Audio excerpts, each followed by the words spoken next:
नमस्कार मंडळी, कशा आहात सर्व? नेटवर्क प्रॉब्लेम असल्यामुळे व्हिडिओ अपलोडच करता येत नाही, पण जाऊ द्यात.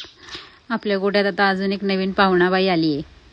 म्हणजेच आज सकाळी मी गोट्यात गेल्यानंतर बघितलं की कावेरीला ही कालवड झाली आहे मस्त छान. कशी गोड दिसते ना.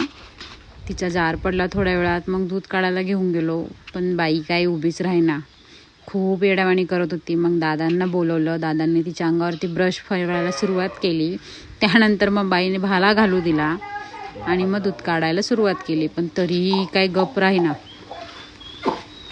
पहिल्यारू कालवड असलं की असंच होतंय. म्हणजे तिला माहिती नसतंय ना बाळ झाल्यानंतर काय होणार, दूध कसं काढतात, काय करतात, त्या गोष्टी तिला माहिती नसतात. जेव्हा बाळ होतं तेव्हा आपण ते करायला लागतो आणि ते सर्व तिच्यासाठी पहिल्यांदा असतं, त्यामुळं थोडं ते करते अडचण.